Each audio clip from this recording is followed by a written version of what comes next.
Hello everyone, welcome to this webinar on how to create winning A/B tests through better and stronger research. I'm Siddharth Deswal. I was the first marketer at VWO. I'm passionate about analytics, optimization, storytelling, e-commerce, A/B testing, and you can connect with me on Twitter at Siddharth Deswal. To get started, most of us know about the scientific method. It basically defines the outline or the framework that the scientific community has been using to conduct experiments for many years now. As you'll see, it starts with stating the problem, going on to the research, creating a hypothesis after you've done with the research, experimenting, analyzing the results of the experiment, and finally deriving conclusions out of it. When it comes to A/B testing, this is how we see the industry being at, or this is how we see most people doing their A/B testing. Problems are usually well defined on the web. You want to increase sales, sign-ups, leads generated, or sign up for newsletters, or usually any other metric that can be very well measured on the web. When it comes to research, it's the neglected part of conversion rate optimization. In fact, it's just usually paid lip service, and what we see is most people consider digging into their analytics to be the research for an A/B test. The hypothesis, unfortunately, we still see that hippos, that is the highest paid person's opinion, rules over here. Finally, we come to this part, that is the experiment analysis and conclusion, where most users focus. And we strongly feel that the research that is being missed out on is the key to why many people don't get good results from their conversion rate optimization and A/B testing efforts. So why research at the end of this? This is what we find out from our own survey and from talking to customers day in and day out. Only 1 in 7 tests results in a winner. In fact, AppSumo's Noah Kagan, he told us some time ago that for them, only 1 in 8 A/B tests results in a winner. Most people don't know what to test after the first set of initial experiments. So we have users who use the idea factory within the VWO, and once they're done testing the initial bunch of ideas, and sometimes they get results, which is great. Sometimes they don't get the results they were expecting or hoping for, in which situation they're usually disheartened. And it also usually happens that if they don't have a proper conversion rate optimization plan, they don't get buy-in from their management or from the organization after the first initial set of experiments. And finally, even when tests result in winners, they unfortunately don't move the business needle, in that you will see a winner in the A/B test, but when you finally dig down into your data and you see your key metrics, or even if you see revenue, they don't always result in any noticeable increase in final business metrics. So how do we go about resolving this issue? I'll try and create a framework for the research of A/B testing. And to start out with, we come to analytics, obviously the first part. But the problem with analytics is you can go very, very deep. I mean, you can spend an entire day just looking at your analytics data and going through the reports and results, and you might not come out with any actionable insights. I mean, you might not know what to do with that data. So I'm going to keep the analytics part of this webinar very, very focused on a few key things that we see get the best results. The first one is segment from your top sources. That is, when you're starting to dig into your analytics, first and foremost, go for your top sources. What is it that gets the visitors? Where are your visitors coming from? Uh, Pay special attention to those channels that bring in the highest volume of conversions and also the highest percentage conversion rate. If you're getting a very high conversion rate from a particular channel but not enough visitors, then there's an opportunity for that channel to be scaled further. Next, understand your primary entry points. That is, as you'll see over here, understand your primary landing pages. Okay, it's obviously very important to understand where is it that people are coming from, or where is it that visitors are coming from, and where are they landing. I've highlighted these key bounce rates over here because the way I see them is these are the high bounce rates, especially this 86% and 44% are, when compared to the others, are the places that you really want to pay attention. Landing pages are like customer facing stuff in a bank or a hotel and should be highly optimized. Landing pages with high entry and high bounce rates are basically A/B testing gold mines because you're likely to get the best results from those pages. Next point is mapping your exit pages. Exit pages are important to understand because you really want to know where is it that people or users finally gave up. Where is it that they had enough? Where is it that they decided probably that this was not for them, or that your business was just, or that your website was not for them. Again, these are the leaky holes in your bucket or in your funnel, and major opportunity for A/B testing because these are the places where you can significantly plug your funnel or plug the leaky parts of your funnel. Next one are your key pages. That is, when you've removed the landing pages and then you remove the exit pages. In many occasions, especially when for businesses where visitors have to really understand what you're all about or really compare you with competitors, there will frequently be a large number of pages that they will go through before or just after they've entered and before they leave. So these are your key pages, and you want to understand them because these are important parts of the user journey as they move through your website. They help in addressing key visitor anxieties, and obviously they help visitors make their minds up for the final converting action. Now, segmentation in this case is very important. I feel most people just dive into analytics thinking that it will throw up results on the surface, but you really have to scratch below the surface to get anything interesting. So this is one very useful way of analyzing your data, in that you segment for visitors who are new to your website.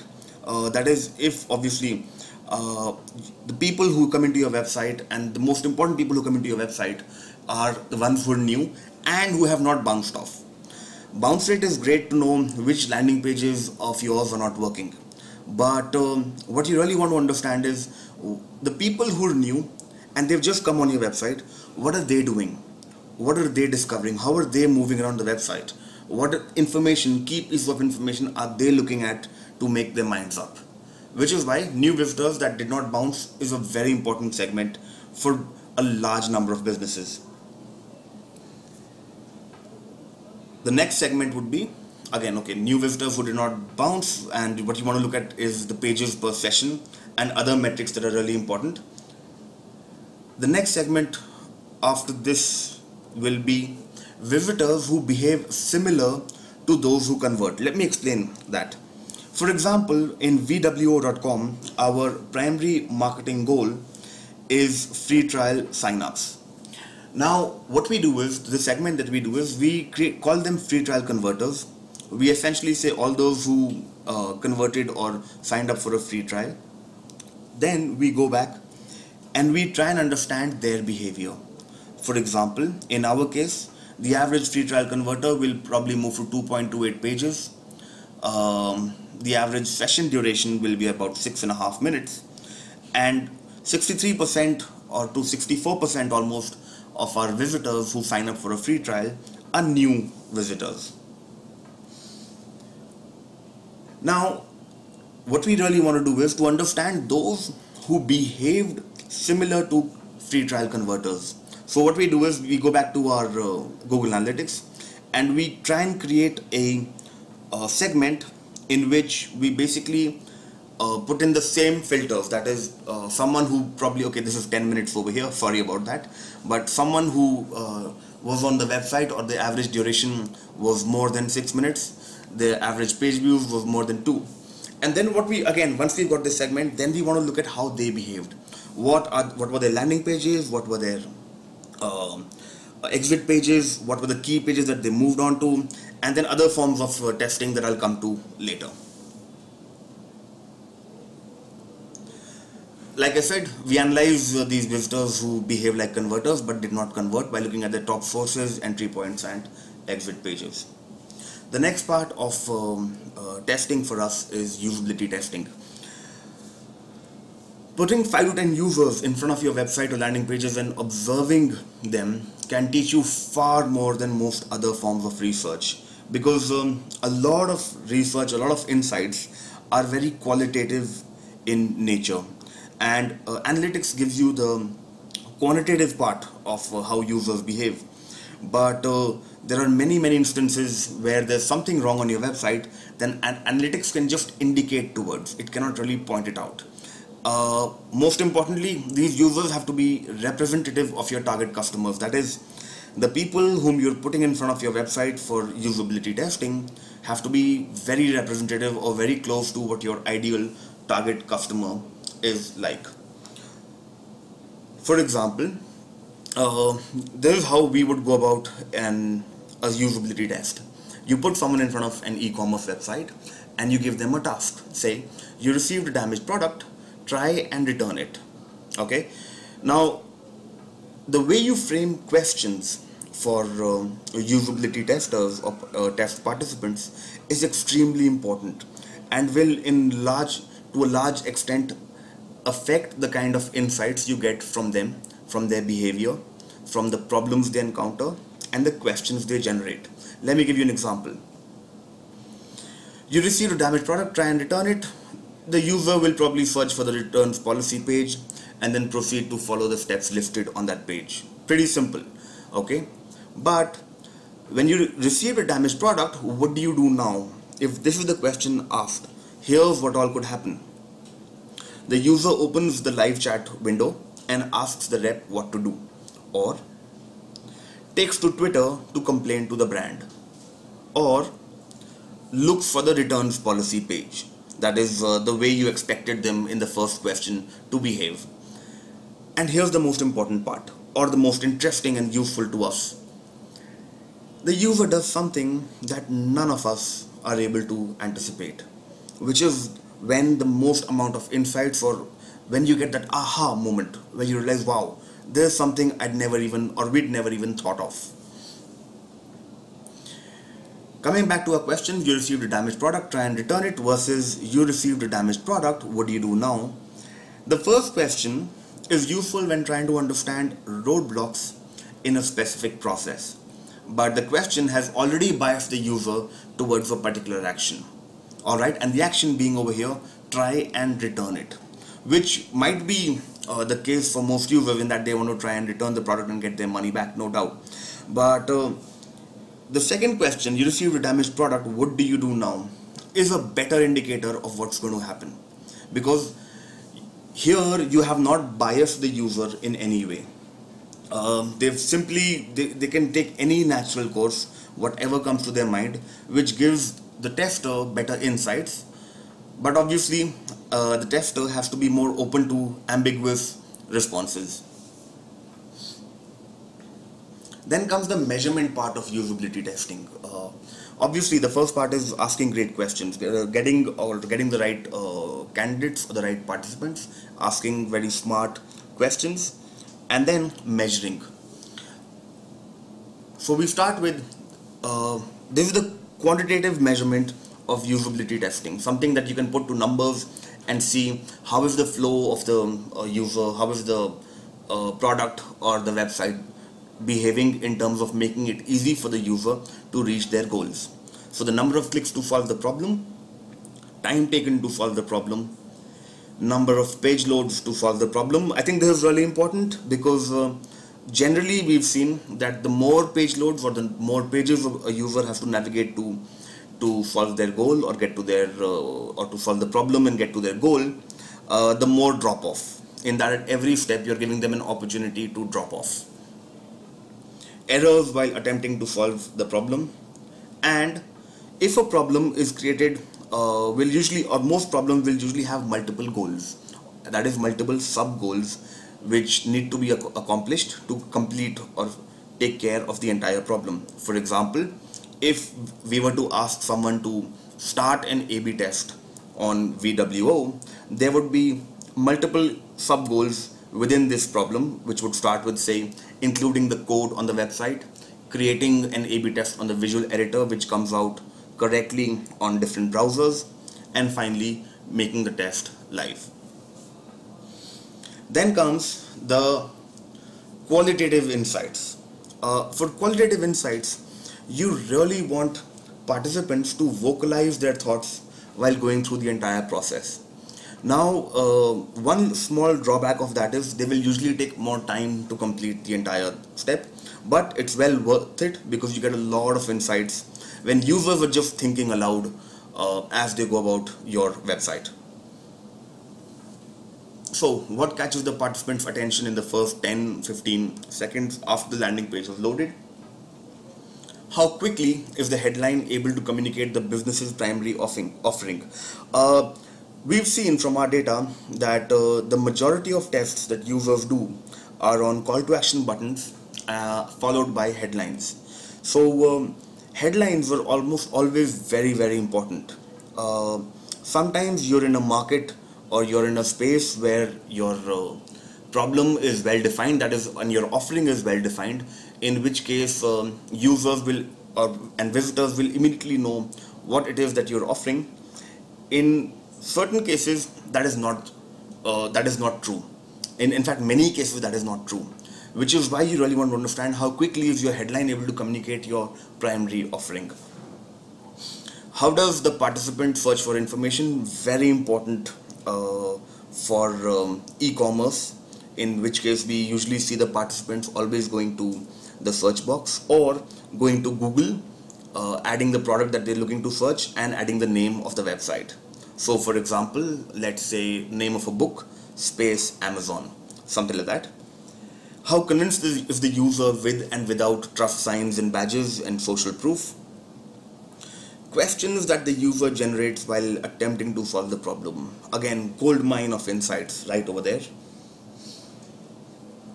How pleasant the user finds the website. Distractions that make participants leave the conversion funnel, that is, what is it that distracts them while they're doing something. Again, something that will give a lot of insights and that will give you immediate A/B testing ideas and quite likely results too. And finally, I think this is really, really important. Points where participants fumble, are confused, or have to turn to you for further direction. What you really want to realize or really think about is that if participants in a usability test can't understand something and have to turn to you, then real visitors don't have the chance. They don't have anyone to turn to while they're at the same step of your conversion funnel. Which means quite likely that is one place where a lot of people are getting confused or just bouncing off. It is quite likely that these points will correlate with those exit pages or landing pages where you have a high amount of bounce. There's this new software that I've seen that I recently came across that I thought I should let you know. Many of us are well familiar with tools like usabilitytools.com or usertesting.com, but I found attendc.com also very, very interesting. So let me show you what Attendc looks like.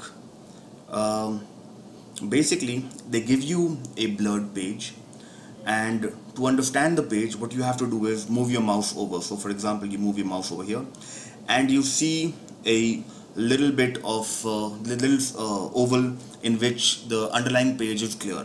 So if I want to understand this this page, I would probably go to the logo, have a quick look over here, see if there's any text around here. Okay, alright, have a good look at the text over here, and finally look at the call to action button. I think this is a great tool, and I recently discovered it, and it gives very interesting insights because the mouse is essentially mimicking eye tracking behavior. So, yep. Coming to the next point, on-site surveys. On-site surveys are great because they help you understand what's happening at the zero moment of truth. That is when the user has or the visitor has finally found your website and they're on the website and deciding for or against, or whether they need your service or they want to buy from you or want to sign up to hear from you, whatever, right?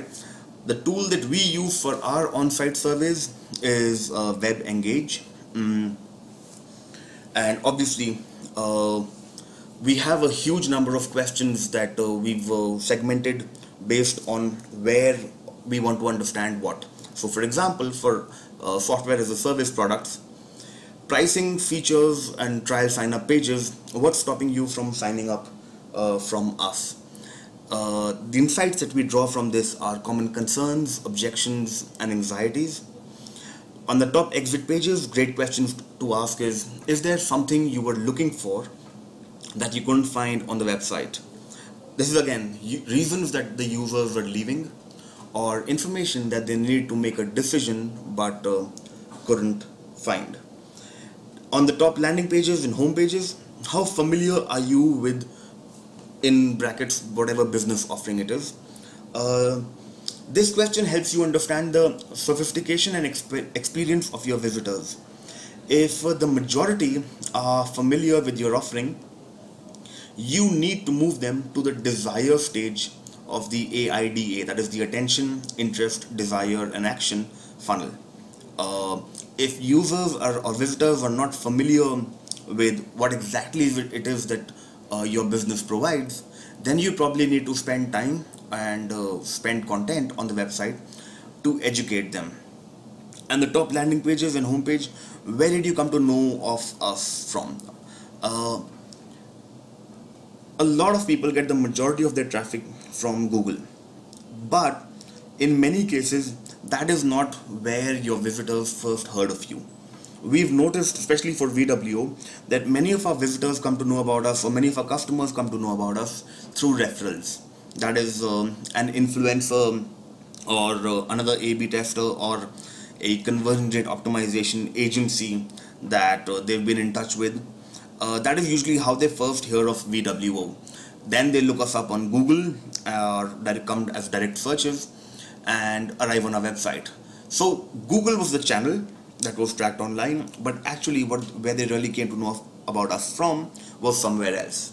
So this question really helps you understand one of your best marketing channels, or what is it that is really working for you. For example, regarding the on-site survey that we asked people this question called, how familiar are you with A/B testing? As you'll see over here, the majority of them said not much, we're new to it. A fair amount was would like to learn more. So the people we have to educate is almost 84% of our visitors. Few of them said I'm a pro, which is great, and then there's other. A very important part when you ask survey questions about this option called other is, if you have a large number of people saying other, which means you've not set up your answers, or you haven't been able to anticipate the answers properly. So what you really want to do if you have a lot of other answers is go back to usability testing, or go back to and talk to some other visitors and users who you know, or your customers, and understand what is this other that you're missing out on. So from this, like you see, basically most of our content, even if you go to vwo.com, is focused around educating the visitors. So is our blog, so are most of our primary marketing pages. Now, on-site surveys for e-commerce, again, huge opportunities here. On product pages, what's stopping you from adding this product to cart? You look for common concerns, objections, anxieties, or in a world where there are a lot of e-commerce store and competition is high, people who are simply browsing for prices and looking out for the best discounts and other such things. The top exit pages, product or category. Is there something you were looking for that you couldn't find on the website? Reasons that users leave, information again that they needed to make a decision but couldn't. Top landing pages and homepage, where do you come to know of us from? Now, checkout and cart. Most of us know that when someone enters their checkout or cart, there's a fairly high intent. I mean, there is at least a signaling of intent. Yet, when they leave, I think we really want to know, why is it that someone who added a product to cart left? What made them just drop off over there and say, fine, I'm out of this? So yeah, what's stopping you from buying this product? Which tells you why are visitors not converting? Now here's a very interesting thing that I recently saw. Dodocase.com uses Bounce Exchange to run this exit intent pop-up. That is when when you move your mouse up to the navigation bar and it feels that you're about to get off the page or close the page, immediately this thing pops up saying subscribe to a newsletter and receive a coupon for 10% off. Okay. If someone is in the research phase of their conversion rate optimization plan, I think here's what they can do. Instead of offering a 10% discount for signing up for the newsletter, I'd say wait. Tell us why you're leaving and then get a 10% discount on your next purchase. Over here I'd ask questions that result in the largest amount of bounce, or reasons for the largest amount of bounce. For example, I don't want to create an account before buying. I found a better price elsewhere. I can't find a coupon code. I don't see free shipping. I was just browsing, and then again something just in case we've missed out something. That is when we look for the others. The next part of our research phase for A/B testing is visual analysis. What we really want to understand is basically get a feel of how people are behaving on the website in a visual manner. Sometimes interesting visual analyses correlate with very, very strong hypotheses, and also it often happens that visual analysis often supports the problems that you get from on-site surveys and usability testing. So, for example, this is a heat map of the VWO homepage. As we can see, there's dashboard, a lot of clicks on dashboard over here, which means these are users who are coming back to log in to the website.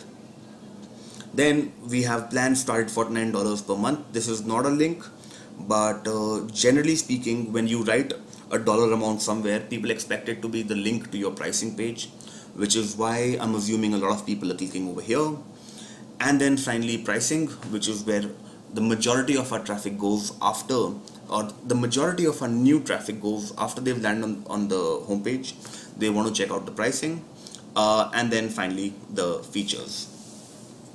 So heat maps, as you can see, are very easy to quickly understand what's happening on your website, right? As you can see, I can exactly say that the majority of my visitors are coming back to login.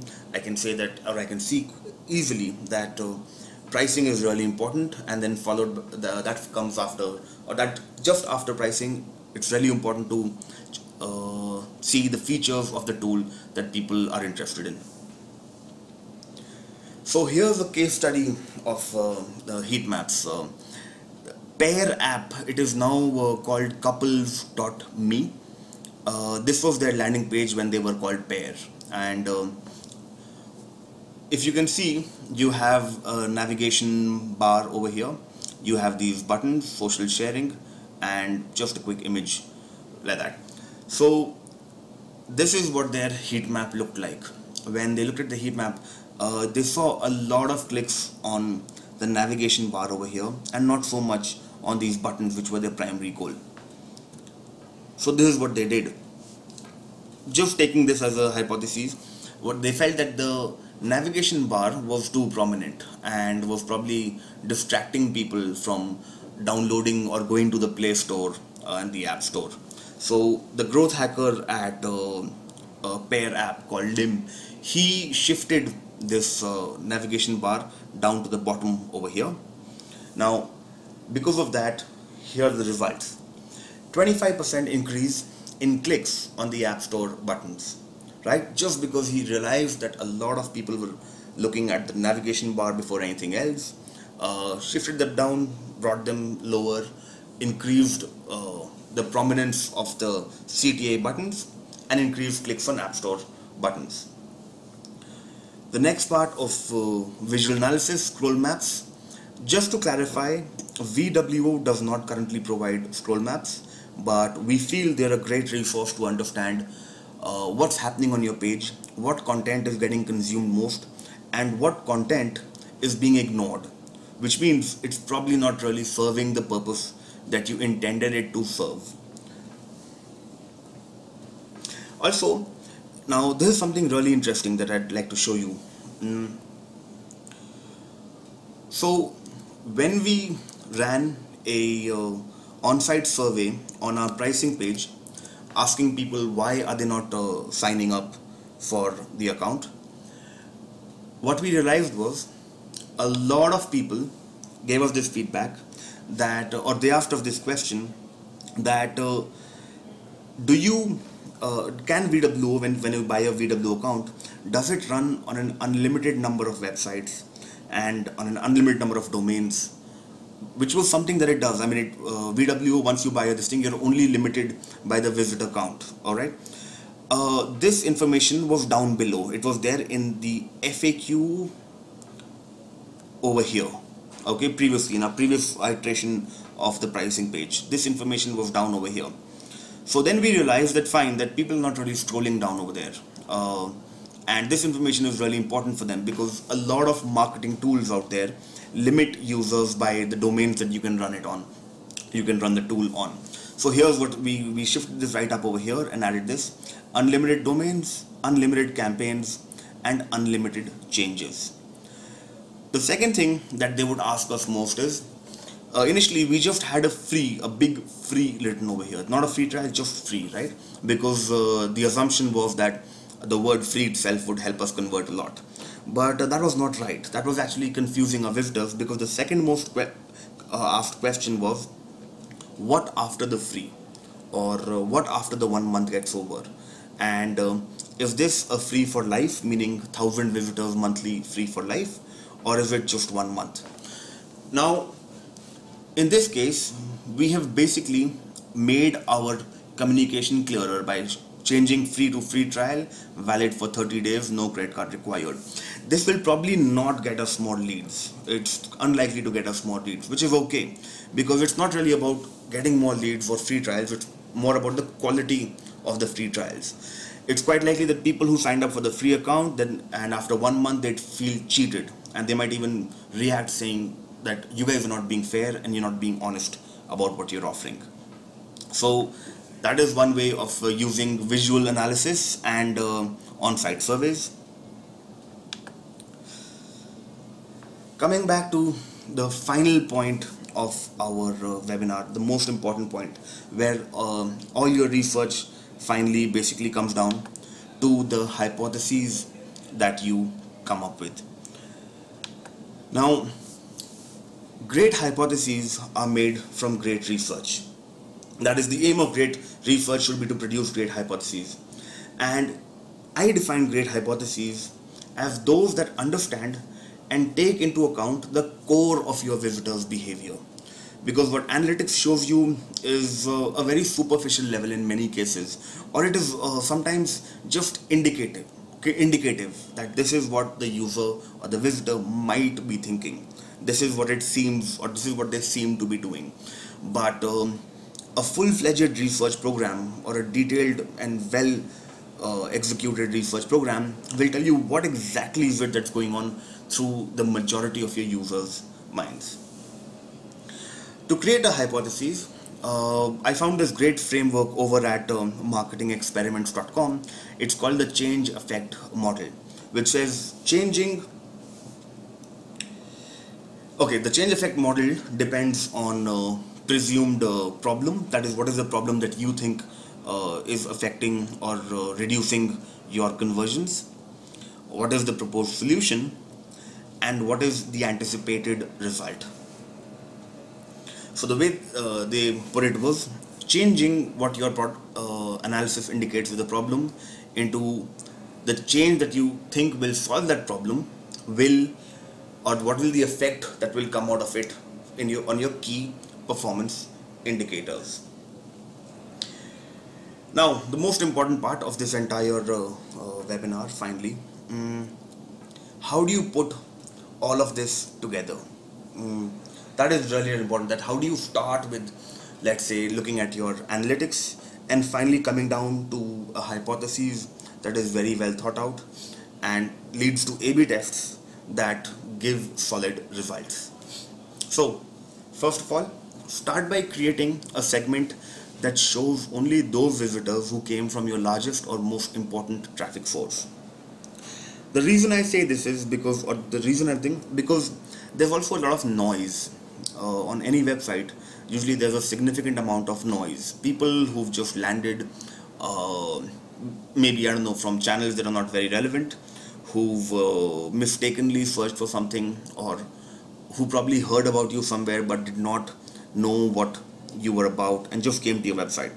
So their behavior will actually not really be indicative of those who buy. Their behavior will actually be noise.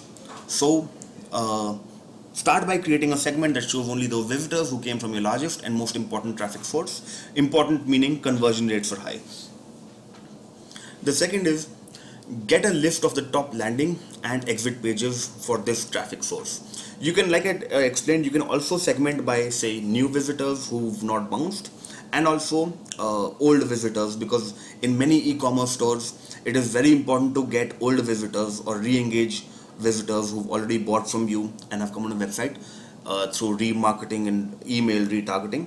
So create those segments either of new visitors or of old visitors, whichever one is important for you, and then get a list of the top landing pages and exit pages for that traffic source. Run user tests where representative participants are asked to solve a problem that takes them through these pages. Make a note of the key concerns, objections, and difficulties expressed by test participants. After that, run on-site surveys on key pages, on the key pages that you've identified previously. At the same time, while you're making a note of the concerns and objections, also run heat maps and scroll maps on your key pages. Now, in our experience, and here's the most important part, once you've completed the analysis of all the previous steps, the problems on your landing pages and websites will automatically jump out, which means they will become obvious to anyone who's been following the entire research or who's been looking at the results of each and every step of the research.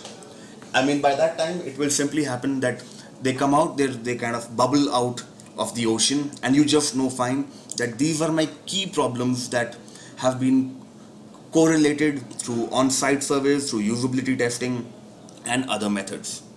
So once you've done that, create your hypotheses that attempt to fix these problems, and finally, run your A/B tests. Thank you so much for visiting us today and attending this webinar.